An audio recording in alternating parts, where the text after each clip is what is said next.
Sir చాలా పెద్ద panic atmosphere ఉంది. $100K ఎప్పుడైతే H1Bకి ఫీజుగా నిర్ణయించిన రోజు ఎంత టెన్షన్ అయితే ఉందో అదే స్థాయిలో ప్యానిక్ చాలా మందిలో కనపడుతుంది. ఏంటి H1B వీసా అబ్యూజ్ యాక్ట్, అసలు యాక్ట్ ఏం చెప్తుంది, యాక్ట్ ప్రవేశపెట్టిన వాళ్ళు ఎవరు, వాళ్ళు దేని గురించి చెప్తున్నారు, వాళ్ళు ఏమేమి పెట్టారు ఆ బిల్లు ఒకసారి ప్లీజ్ చెప్పండి. ఈ బిల్లు ఎల్ కార్నే అని రిపబ్లికన్ కాంగ్రెస్ మెన్ అంటే లోక్సభ మెంబర్, మేము హౌస్ ఆఫ్ కాంగ్రెస్ మెన్ అంటాం అక్కడ. అయితే ఈ కాంగ్రెస్ మెన్ ఇంట్రడ్యూస్ చేసిండు. దీనికి సపోర్ట్ గా ఒక 8-10 మంది లోక్సభ మెంబర్స్ అంటే హౌస్ ఆఫ్ రిప్రజెంటేటివ్స్ సపోర్ట్ చేసిన, అందరు కూడా రిపబ్లికన్ పార్టీ. ఓకే.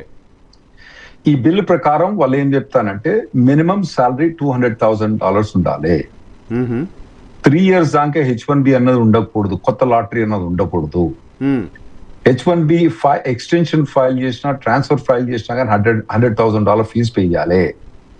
ఇంతకుముందు ఏంటంటే బయట దేశం నుంచి వచ్చేటప్పుడు 100,000 కదా. ఇంకోటి ఏంటంటే ఇది H1B వేజ్ బేస్ లాటరీ అనేది రెగ్యులేషన్, ట్రంప్ రెగ్యులేషన్ ద్వారా ఇంట్రడ్యూస్ చేసింది, కానీ దాన్ని లా చేసేద్దామని వాళ్ళు ఇంట్రడ్యూస్ చేసింది.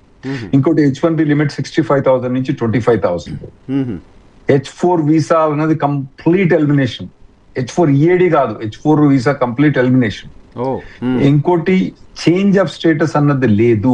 వేరే స్టేటస్ నుంచి H1B అంటే F1 మీద కానివ్వండి, O1 మీద కానివ్వండి, L1 మీద వచ్చిన వాళ్ళు H1 స్టేటస్ చేంజ్ చేయడానికి వీలు లేదు.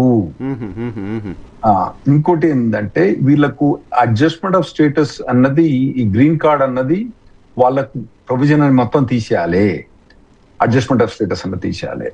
ఈ మీకు కొన్ని ప్రొవిజన్స్ చెప్తున్నా. OPT అంటే మనకు డిగ్రీ అయిపోయిన తర్వాత 1 year వర్క్ పర్మిట్, ఆ తర్వాత 2 year స్టెమ్ OPT ఎక్స్టెన్షన్ ఉంటుంది అన్నట్టు. దీన్ని OPT తీసేస్తే స్టెమ్ ఎక్స్టెన్షన్ ఆటోమేటిక్ తీసేసినట్టే. అంటే కాలేజ్ అయిపోయిన తర్వాత వర్క్ పర్మిట్ అనేది తీసేయాలి. ఇవి కొన్ని సమ్మరీ మనకు ఇంపార్టెంట్ ఏదైతే మనకు ఉన్నాయో. ఇది ఈ బిల్లు యొక్క సారాంశం అండి. బిల్ ఇంట్రడ్యూస్ అయిపోయిందా సార్? ఇంట్రడ్యూస్ అయిందా? అసలు ప్రాసెస్ ఏంటి? ప్రైవేట్ మెంబర్ ఎవరైనా బిల్ పెట్టొచ్చా?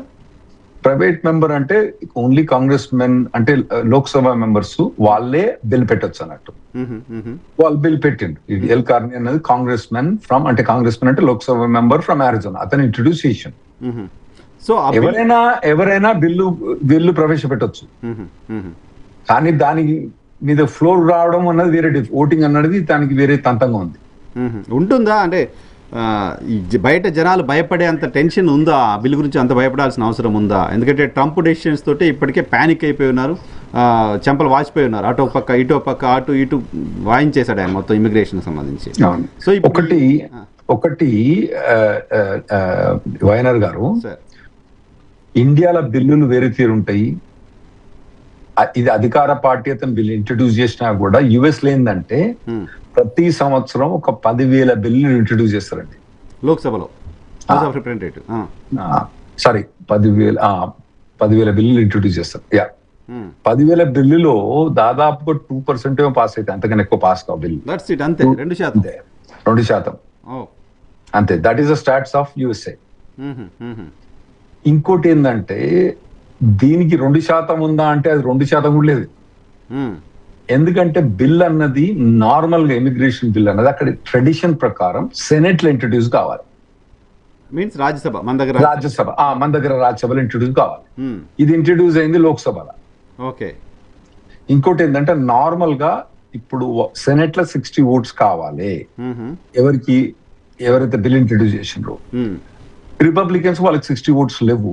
వీళ్ళు ఓన్లీ రిపబ్లికన్స్ ద్వారా పోతే మాత్రం ఖచ్చితంగా పాస్ కాదు. ఓకే.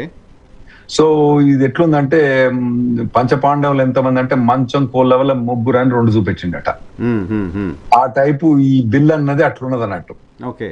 సో మన వాళ్ళందరూ మొత్తం ప్యానిక్ అయిపోయి అరే బిల్లు ఇక తట్టపుట్ట సరుకుందా ఇవన్నీ ప్యానిక్ తప్పితే ఈ బిల్లు పాస్ కావడానికి మరి 0% కన్నా తక్కువ శాతం ఉంటుందో నాకు